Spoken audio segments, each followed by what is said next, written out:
between assumptions in differential geometry, assumptions on the curvature, and analytical techniques like flows, in particular inverse mean curvature flow, to prove inequalities making such curvature assumptions. And to put it in a general context, let me start with a famous, well-known initial result. So let me first begin with three-manifolds. These are Riemannian three-manifolds, smooth, complete.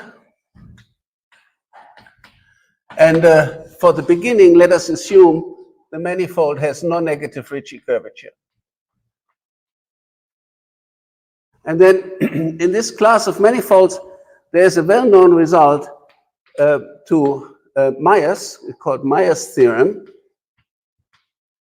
that if you have a very strong curvature condition, if on, actually this is on an n-dimensional manifold, if on an n-dimensional manifold you have that the Ricci curvature of the metric is bigger than some fixed constant, n-1 times k, strictly positive, times the metric, I should say, some fixed constant for the eigenvalues, or a lower bound on the eigenvalues of this symmetric tensor. That's what I mean by this inequality. Some number k strictly positive, then it follows that the manifold is already compact.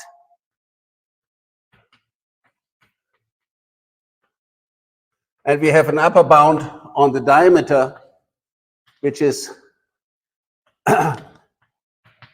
given by this lower bound, such that it is sharp on the sphere. You get pi times k to the -1/2, a diameter bound. But you need a global lower bound on the Ricci curvature, and the proof is very classical, using second variation of shortest geodesics on such a manifold. Now, much more sophisticated theorem came in 1982 by Richard Hamilton,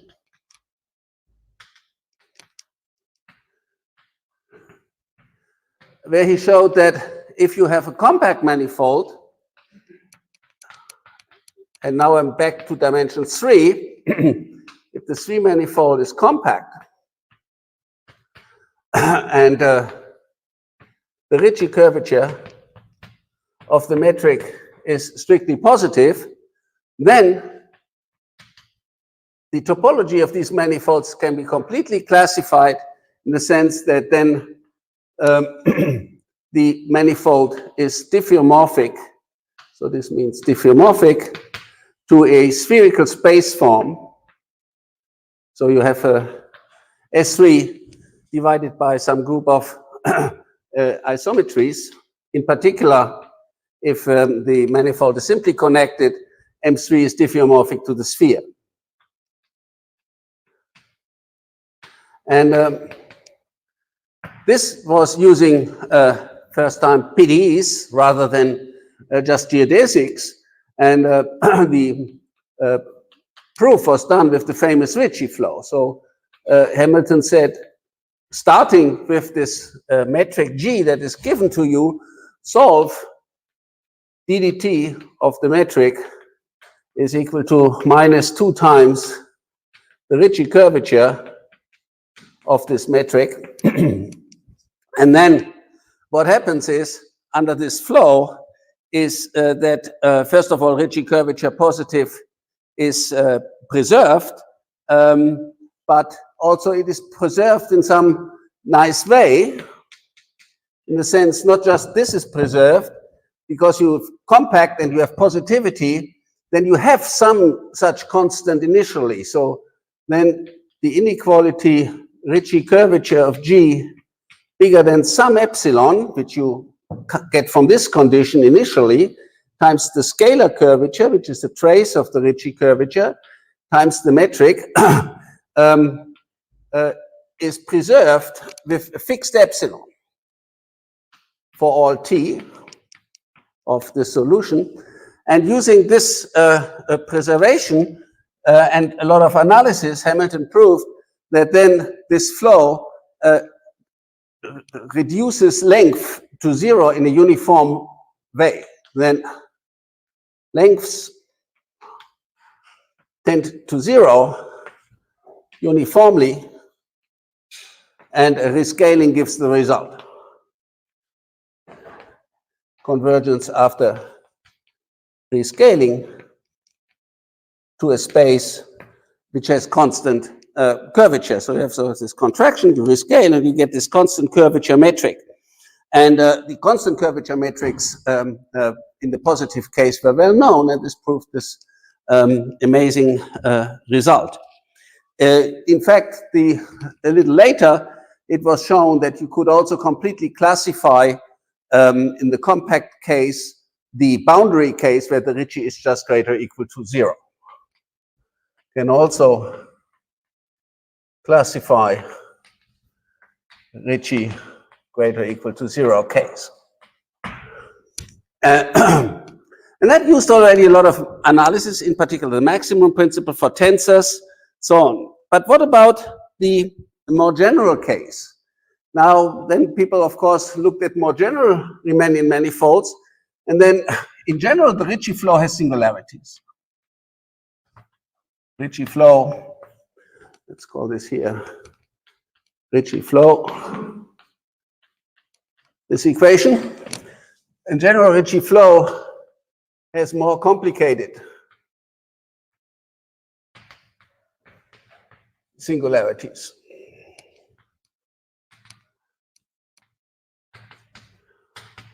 So you have these neck pinches where after rescaling you see a cylinder, an S2 cross R shrinking off, and you have particularly nasty singularities where you don't have sort of a nice neck pinch between two big bubbles, but where you have sort of one big bubble, a small bubble, and this is creating a singularity where the bubble doesn't quite make it, and it doesn't quite make a nice neck pinch either. And then you get sort of a singularity which is a degenerate neck pinch.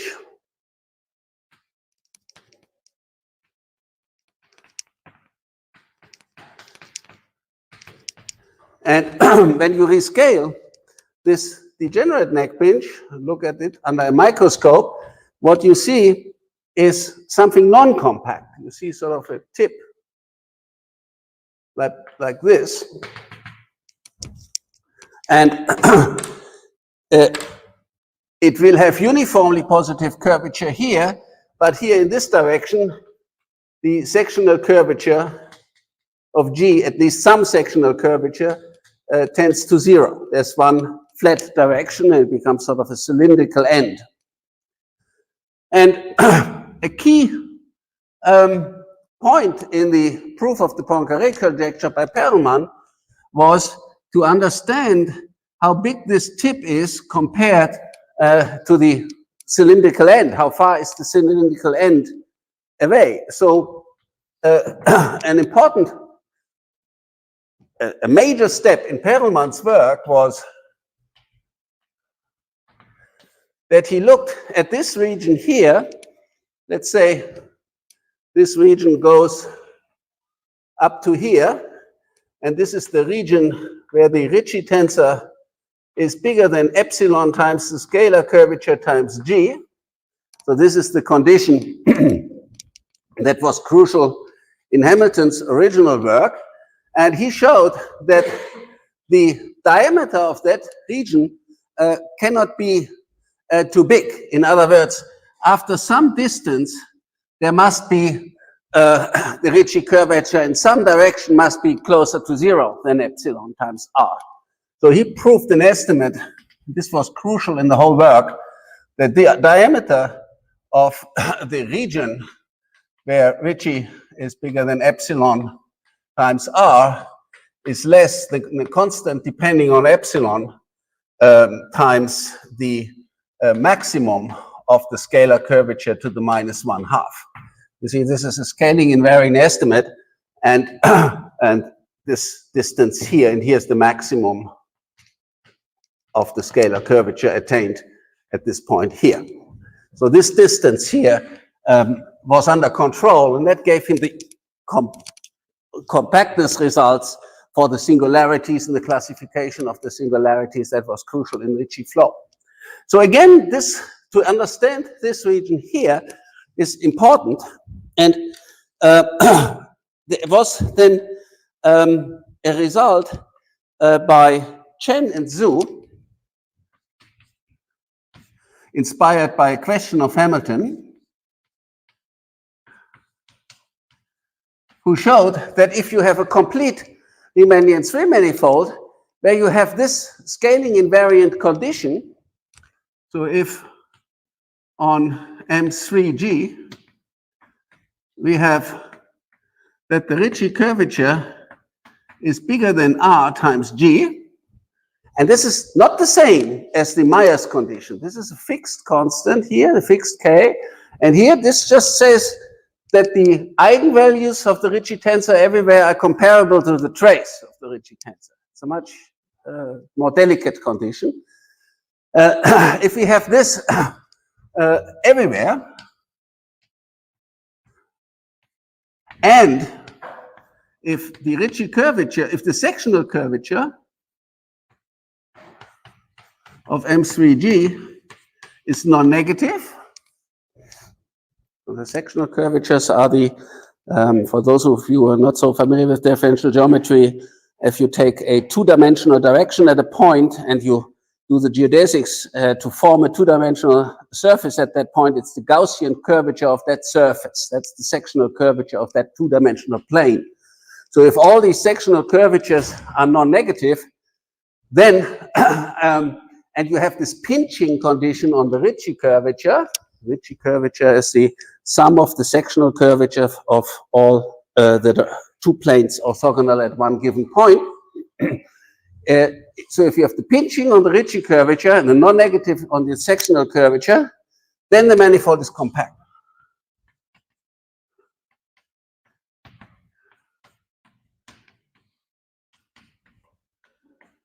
And they proved a similar result in higher dimensions, but there the curvature condition is more complicated. So in some sense, this is a much more sophisticated statement than Myers theorem, but it's again a compactness result, and it fits together, of course, with Perelman's idea. This region here, where it's bigger than epsilon, it cannot be too big, right? So it fits together with this compactness result of Chen and Zhu. And in fact, for those of you who know extrinsic geometry better, Hamilton proved the analogous result for convex surfaces in hypersurfaces in Euclidean space. So Richard Hamilton proved the analogous result for hypersurfaces with a lower bound on the second fundamental form. If the principal curvatures of the hypersurface everywhere are bigger than epsilon, or fixed epsilon, times the mean curvature of the hypersurface, or the matrix of the eigenvalues of the matrix, the second fundamental form is bigger than epsilon times the mean curvature everywhere for a fixed epsilon, then the hypersurface is compact.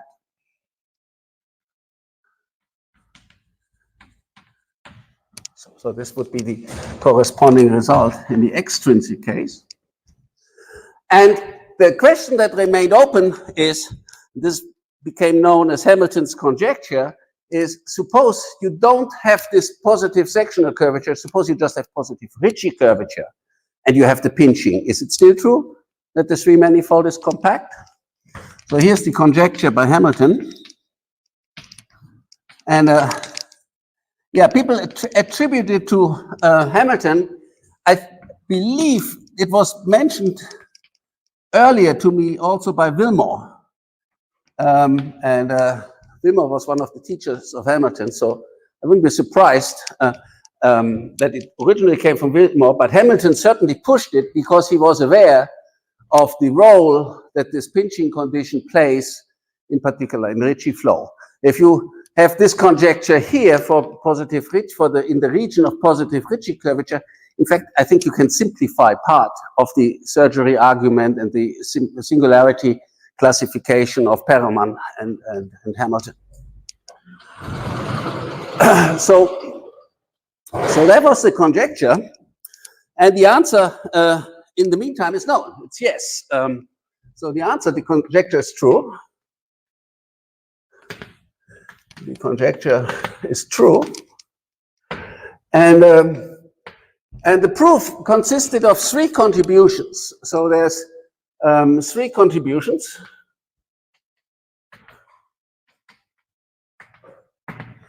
The first one is due to John Lott in 2019.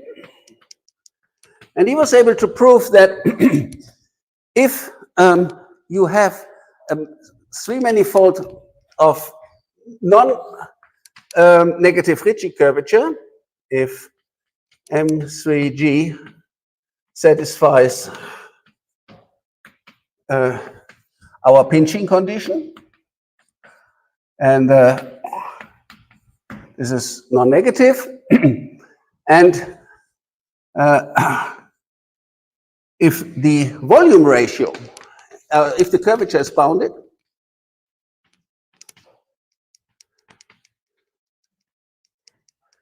so bounded curvature assumption on the manifold, non-compact, if I'm in the non-compact case, so we want to show this for case doesn't exist, right? Except if we are flat.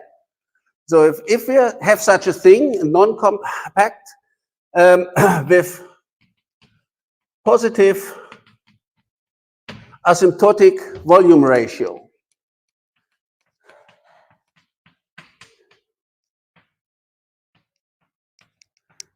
What does that mean? The picture up here, the thing with the tip and the cylindrical end, that has 0 asymptotic volume ratio because the volume gets much smaller than the volume of a ball when you go out to infinity with the radius. So positive asymptotic volume ratio would mean AVR of G.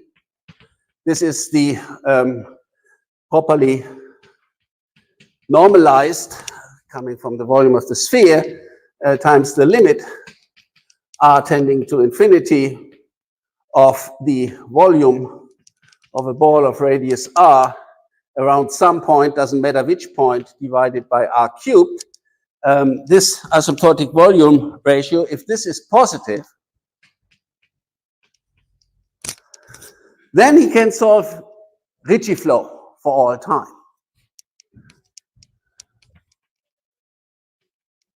Then Ricci flow can be solved for all time. You see, if it has sort of the cylinder at the end, you don't know. Maybe the cylinder dies before infinite time. So it can be solved, and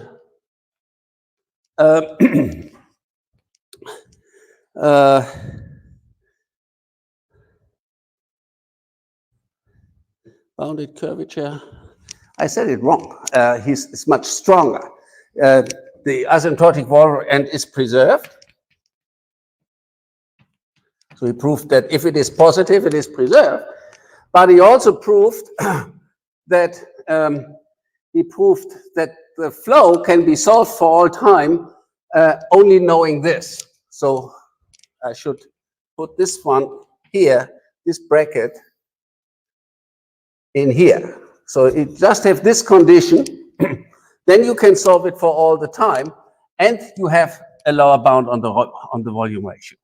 So just bounded curvature and the pinching condition already allows you to solve Ricci flow for all time. And you have also the asymptotic volume ratio strictly positive, and this is going to be preserved by the flow. Okay. So he's ruled out from the pinching condition sort of degenerate behavior that it might look like a torus near infinity. Yeah, this was John Lott's contribution. And then, based on the work of John Lott, there was a work of Deruel, Schulze, and Simon. Deruel, Schulze, Simon, doing a lot of work on this Ricci flow solution of John Lott, exploiting the asymptotic volume ratio to show that the conjecture is true under those conditions. Proof of conjecture by examining the Ricci flow solution near infinity.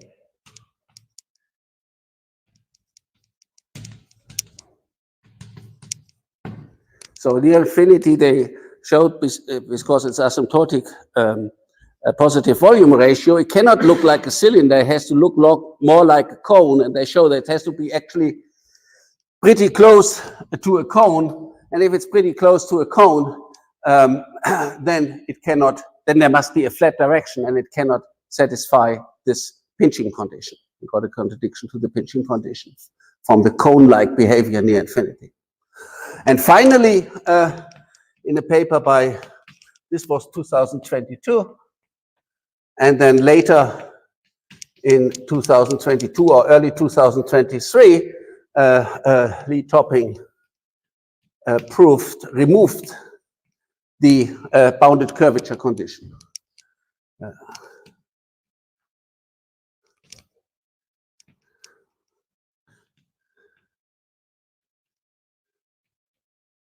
And they used some a priori estimate also from work of Brendle, Huisken, and Sinistrari, certain estimates on the trace-free part of the Ricci tensor in Ricci flow in 3 dimensions. So the whole proof is with Ricci flow, but with very more and more sophisticated estimates to get the flow under control, localize the estimates to make them work in the non-compact case. Yeah? Now, what I just want to show you is that this major middle part, that is really a very long paper, can be replaced by inverse mean curvature flow. So we can use a completely different flow, a completely different tool from geometric analysis to solve the conjecture, replacing this middle part.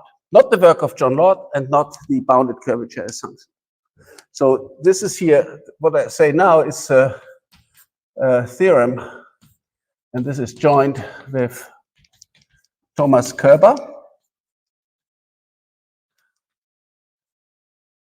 2023, to appear in Quelle Journal.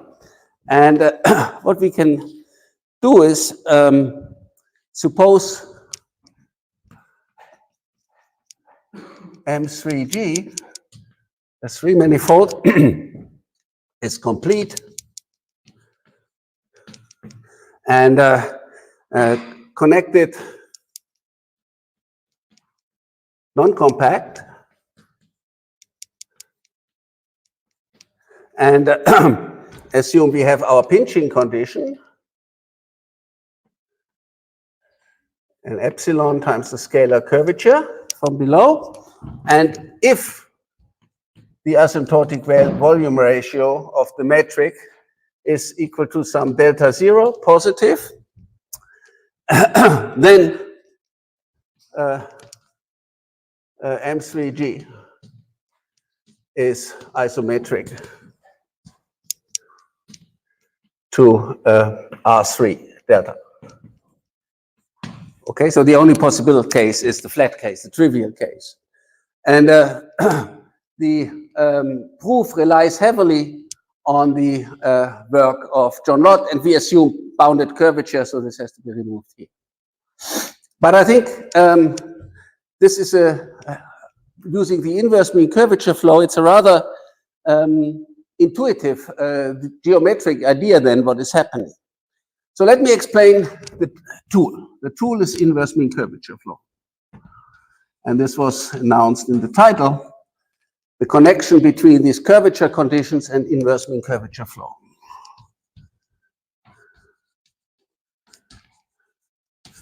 And this is the theory of weak solutions of inverse mean curvature flow. We use weak solutions, and this is due to myself and Tom Ilmanen. And what is this? The smooth solution of inverse mean curvature flow. In the smooth case, you want that the position of your surface, let's call it F, is equal to 1 over the mean curvature times the exterior unit normal. So F is a family of maps for simplicity here we just look at a two surface. It could be a two sphere, but it could also be a torus cross some time interval into our three-manifold. And in Euclidean space, so if, for example, your initial surface, sigma 2, 0, is a sphere of, so it's a boundary of a ball of radius r0, then the solution at time t is a ball of radius at time t, and rt around 0, and the radius at time t, well, here, this is like the radius, and here is 1 over the mean curvature. This is n over the radius, so this is growing exponentially, like e r0 e to the t over n. So a sphere would expand exponentially fast in Euclidean space. And when you now do this in a weak solution setting, one uses level sets.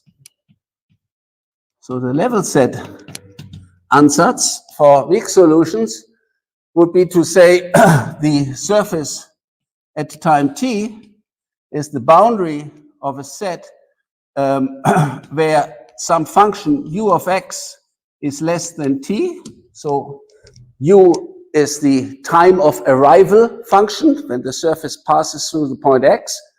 And I take the boundary of the set because I want to allow some jumps. And then it turns out that this leads to a degenerate elliptic PDE because the mean curvature of the level set can be written as the divergence of the unit normal to the level set, which is the gradient divided by mod du. So this is the mean curvature, and the inverse of the speed of a level set is just the gradient of the function. So we get this elliptic PDE, but it's degenerate elliptic because there's a zero eigenvalue in direction of the unit normal. You cannot turn a parabolic equation into an elliptic, so it's a degenerate elliptic equation. And with boundary condition, it's the arrival time, so at time 0, we start on the initial surface, which is the boundary of the initial domain where, which is given by the set where u is less than 0. So we transform this flow into a degenerate elliptic equation for level sets. And you need a concept now of weak solution for this level set flow. And in the literature, of course, there's the concept of viscosity solution, but that's not, turns out not to be good enough. We need solutions that are nicer because we want to use the solution to sweep out the manifold in a controlled way, in a way that allows us to control, for example, the asymptotic volume ratio and lets us exploit our condition on the Ricci curvature. Right? So we need a concept of solution that is better than a viscosity solution. And the idea of a weak solution is a variational principle, but not a real variational principle.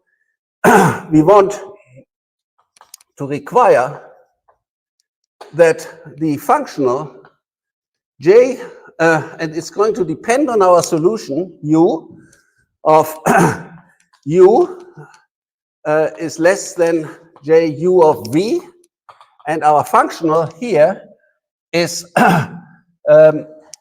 defined by the integral of dv dvol, the volume integral of dv, because this is the Euler-Lagrange term equation of this integral, right? So this is a natural, if we have this divergence, then we want to use this integral, and to make things bounded, we do this in compact sets. And this last term, however, here is not the Euler-Lagrange term of anything. So we add this in as a bulk term, as if it was a given function. And so this is a bulk energy, like was studied by people in phase transitions.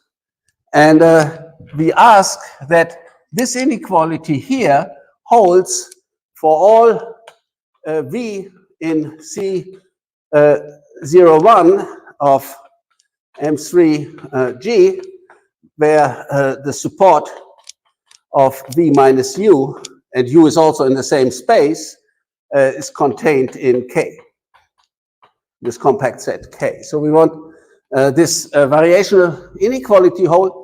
It's not a real variational problem because the right-hand side here depends on the function u itself. So you should think of it more like a stability property for this function u.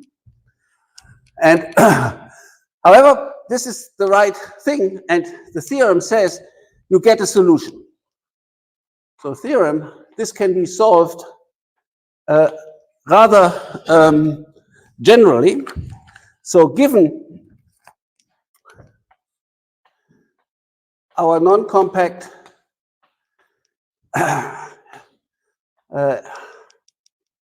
complete bounded curvature three-manifold, and suppose omega bounded, and the boundary of omega, say, some regularity, C1, and then provided you have a proper subsolution. You see, if you try this now on a cylinder, the variational problem, you say you have a capped cylinder like a cigar, and you try to do this, then this term here tells the thing to, this wants to minimize area, right? This wants to minimize area, but this one wants to increase volume. So if you have sort of the cylindrical end, the solution will say, oh, I jump to infinity right away. So you have to prevent that. So you have to somehow make sure that there is a sub-solution that prevents the thing from jumping to infinity.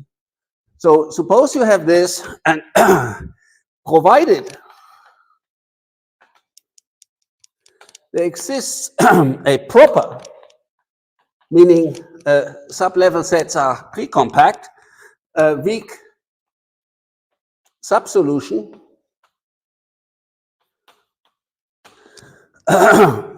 say W in C01 of M3G outside the initial set, provided we have this proper weak sub-solution, then there exists a unique weak solution satisfying this variational principle. Okay.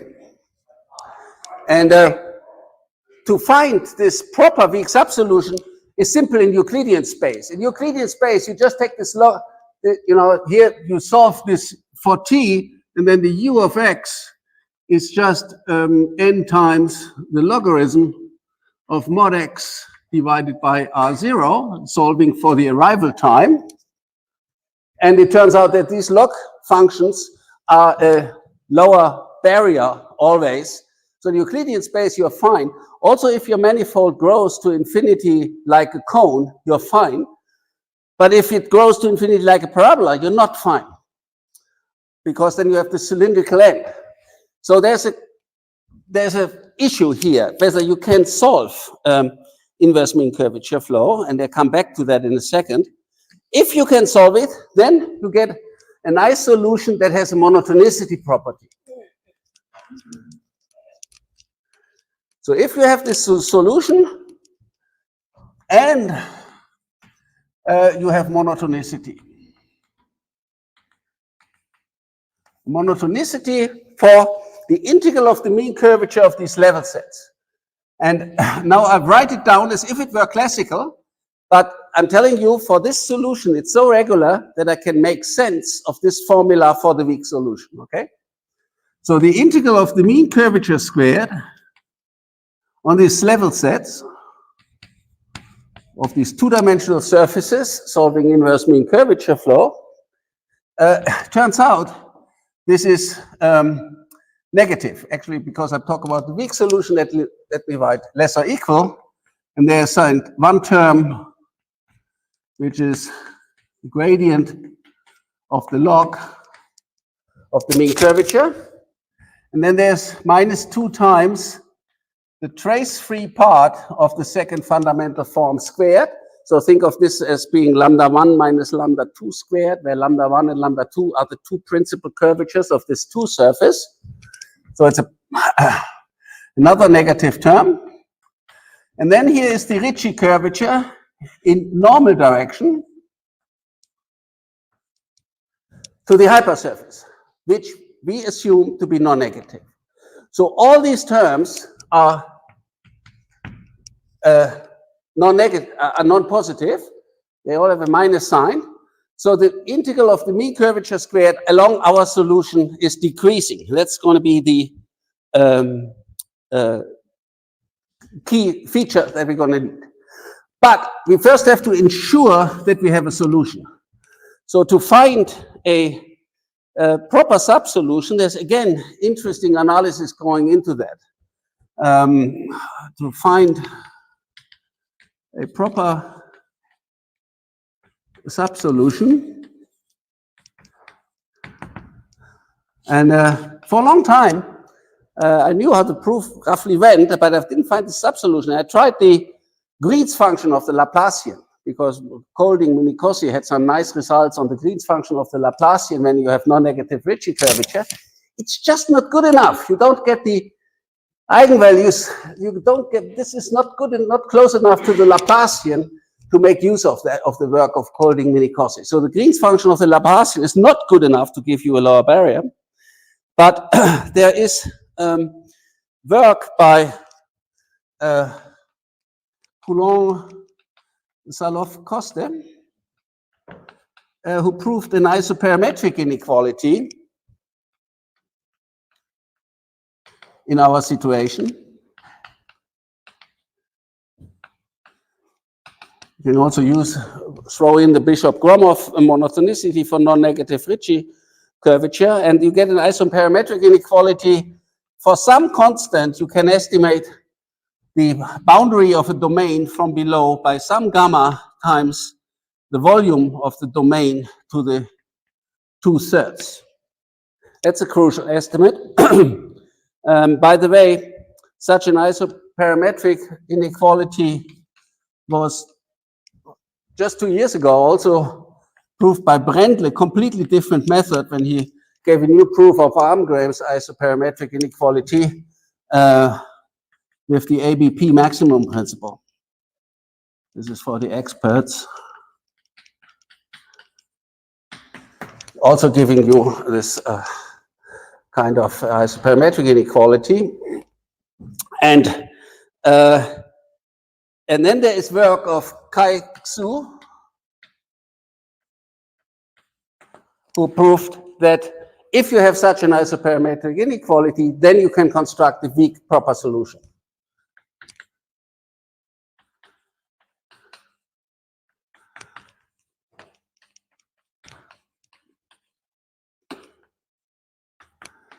And interestingly, there's a completely different approach by also by Mari, Rigoli, and I think Setti, using p-harmonic functions, nonlinear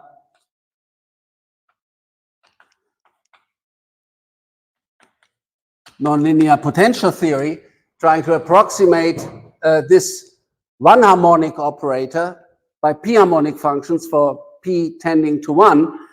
There's one step we don't understand, but I think eventually this will also be a second way to construct a weak subsolution of the flow for inverse mean curvature flow.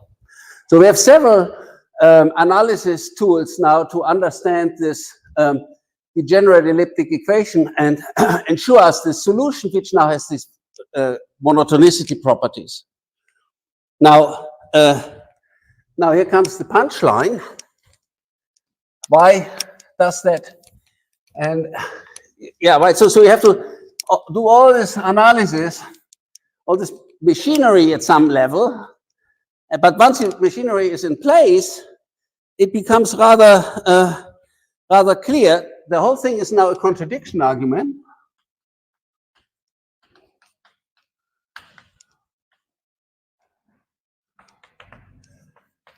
Suppose our M3 with all these properties is non-compact and non-flat. All right, suppose then we pick one point where the thing is not flat, then take some P naught in the three-manifold where the scalar curvature satisfies the strict inequality, a strict positive scalar curvature. Then you can see that if you start with tiny, tiny spheres from that ball, you can solve inverse mean curvature for a little time smoothly. For small time, it will not jump because these surfaces are nice and convex. And they are always outward minimizing. There is no competitor out there where they could jump to that would be more efficient in terms of the variational principle. So for short time, our solution of inverse mean curvature flow will be smooth, and you can start with arbitrarily small initial spheres. So you get solution of inverse mean curvature flow on some time interval, T1, T2. In fact, I can let T1 tend to minus infinity to some final time T, which is smooth and convex around tiny spheres around the point P naught. I call that an inverse mean curvature flow core. All right, so you have this point P naught, and you have these tiny, tiny solutions of inverse mean curvature flow coming out of there. And because so initially, what is the integral of the mean curvature squared? Well, it's 16 pi because it looks like Euclidean space, and so it will be the integral of mean curvature squared on the tiny round sphere. The scaling invariant 16 pi. But if we flow for a little bit and the scalar curvature is positive, then this term here, which is bigger than epsilon times the scalar curvature, is producing something strictly negative. So we get on this thing here, we get at some T naught bigger than 0, at some T naught bigger than minus infinity, that the integral of the mean curvature squared d mu over sigma 2t naught is strictly less than 16 pi. So we have this upper bound. But then because of the monotonicity, it remains like that. So we have that 16 pi minus the integral of the mean curvature squared over this two-dimensional surface for all t is now bigger than some delta 1 bigger than 0. So we get for all time the mean curvature squared integral strictly less than 16 pi by a definite amount. On the other hand, there's a beautiful paper by Agostiniani and Fogagnolo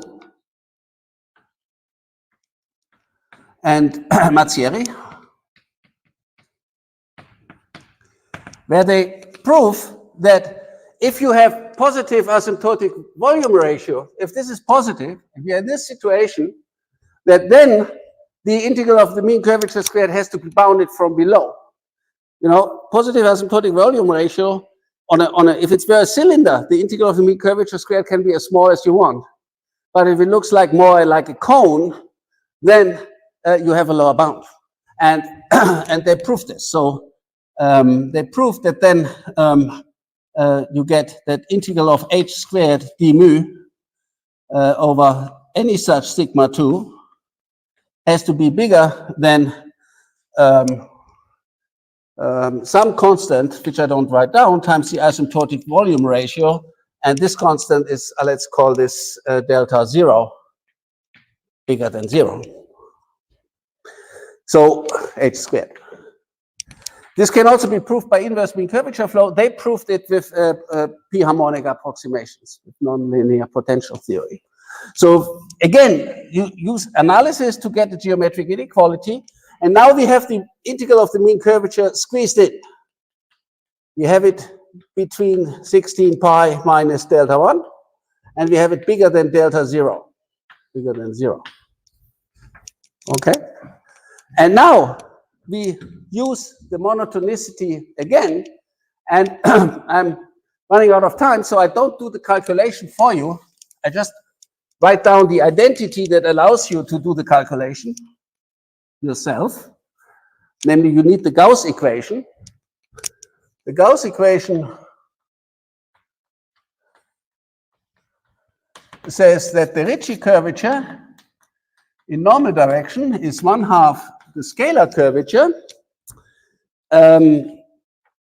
minus 1/2 the trace-free part of the second fundamental form minus the Gauss curvature plus 1/4 the mean curvature squared. And if you insert this formula into this monotonicity formula, right? So use this thing, and then you make a distinction between the case where you're in the sphere and where you're in the case of negative Gauss curvature. And then you compute that in the case of genus sigma t is equal to 0, in case you're in the sphere, you get ddt integral h squared d mu using this formula. You get that it is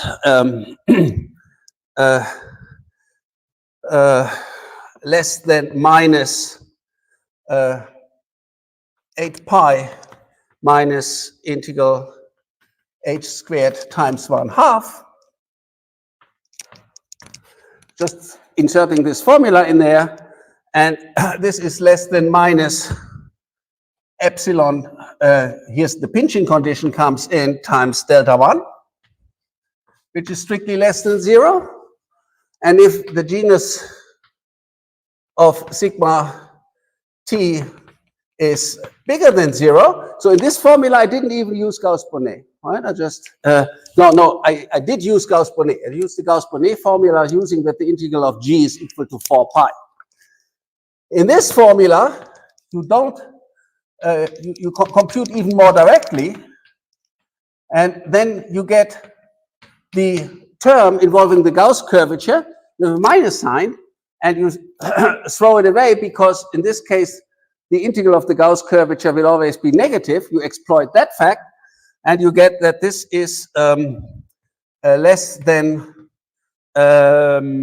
minus 1/4 integral h squared d mu sigma t. And now you use the other inequality from Agostiniani, Fogagnolo, and Mazzieri, and you get that this is less than minus 1/4 delta 0, which is again less. So in both cases, you get a negative constant on the right-hand side. But we have a solution for all time. Therefore, this integral would have to become negative. And that's a contradiction, and that proves this theorem. And that gives us the contradiction we needed in order to prove the original theorem. Now, using that proves the theorem. Those of you who know general relativity know that this technique, using this monotonicity formula, is powerful even in the case where you just have non-negative scalar curvature. And then you use, again, this Gauss-Bonnet formula, and you can prove the Penrose-inequality that was mentioned in the introduction. That was the original motivation for inverse mean curvature flow. But using these ideas here, in particular using the solution that starts out from a point, what I called an inverse mean curvature flow core, I also now have a definition not just of mass, but also of quasi-local mass for small regions of a manifold, which again, I hope is going to be useful in general relativity. But I want to leave some time for questions. Thank you.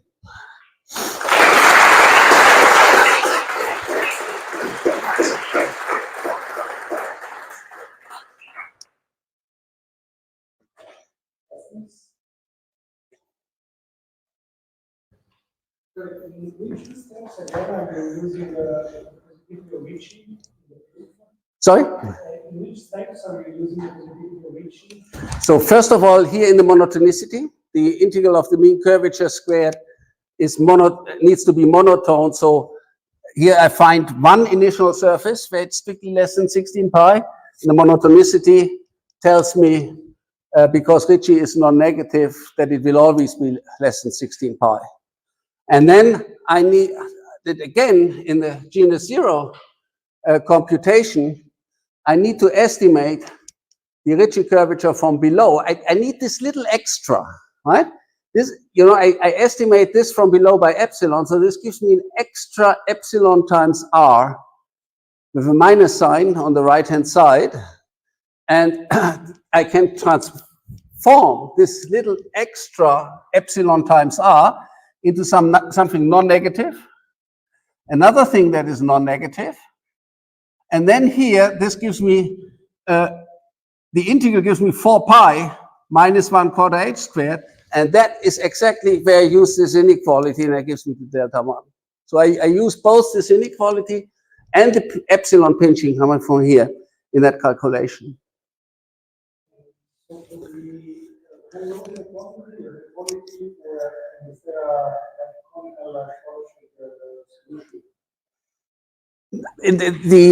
Here in this case of non-negative Ricci, what you're concerned with is the situation where the thing looks like a cone near infinity, right? And then at first you don't quite know that it's a cone. So these other people, Schulze, Simon, Direl, they used Ricci flow to understand that it's really close to a cone, and then they get this radial direction where they get the contradiction to the pinching. Yeah. Here, the idea is to first use the pinching, and that was the work of John Lott, to just show the asymptotic volume ratio is positive.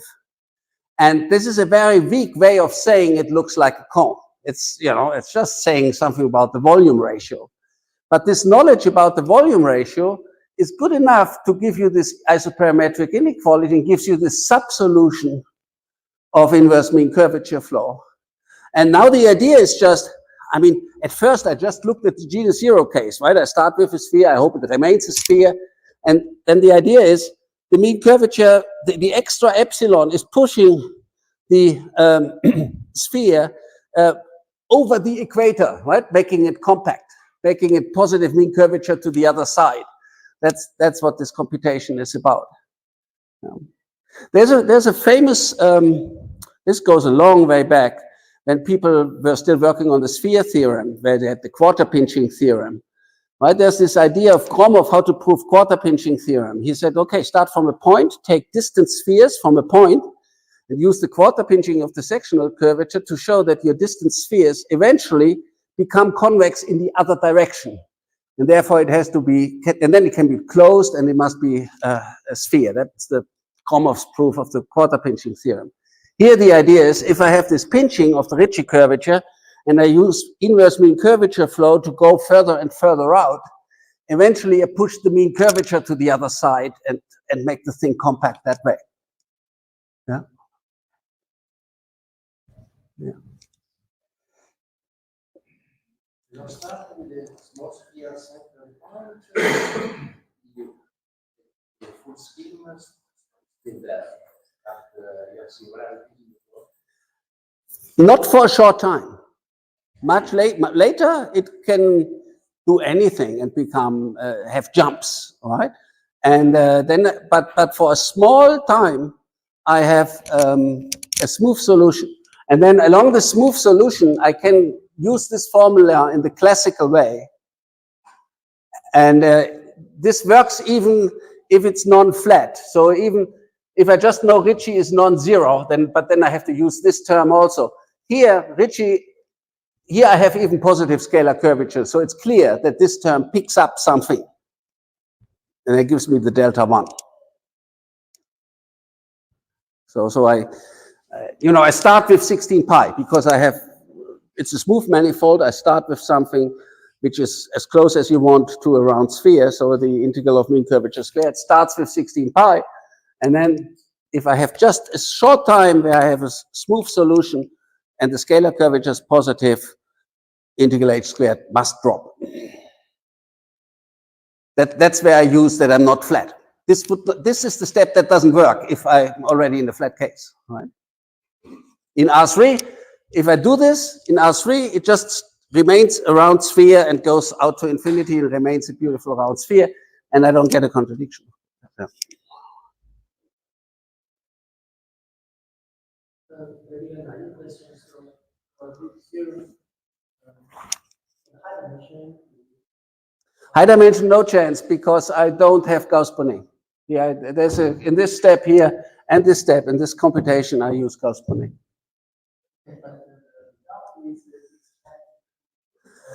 The result is true if you make a stronger condition, in particular, the condition on the curvature. You have to, the curvature tensor in higher dimensions. It's not just Ricci curvature. You also have the Weil part. And then you have to, you can give a precise condition. It would be strictly positive isotropic curvature, also with an epsilon, the isotropic curvature being an epsilon times the scalar curvature. And the point is you can then use Ricci flow, because the Ricci flow argument of the paper that is now erased by Chen and Zhu, when I said they can do it in the positive sectional curvature case. Because in the positive sectional curvature case in 3 dimensions, it's the same as positive isotropic curvature in high dimensions. You have a Harnack inequality from Richard Hamilton for the Ricci flow. And this Harnack inequality allows you to get compactness estimate, do a contradiction argument, and use the same ideas of proof of Chen and Zhu in a 3-dimensional case of positive sectional curvature. The point here is, so yes, in high dimension, in fact, it's settled by this work of Chen and Zhu. You will not be able to do much better. Positive Ricci is not going to be enough. You need this positive isotropic curvature condition, and then it's settled because in those cases, there's first Hamilton's Harnack inequality for positive curvature operator, and that was improved by Simon Brändle to the Harnack inequality for positive isotropic curvature, and then their proof goes through. Yeah, but in 3 dimensions, positive Ricci, there's no Harnack inequality for the Ricci flow analogous to Hamilton's. It's only there if you have positive sectional curvature. That's the point. You cannot use the Ricci flow proof easily in 3 dimensions. It took Direl, Schulze, and Miles Simon. It's a 70-page paper analyzing the Ricci flow without, because they didn't have the Harnack inequality of Hamilton. So you said that choose without on the convex of surface is any dimension. This should be concluded. This was not changed. That was Richard Hamilton. Completely different equation for hypersurfaces. The result of Hamilton. This is for any dimension, and it's based on quasi-conformal mappings.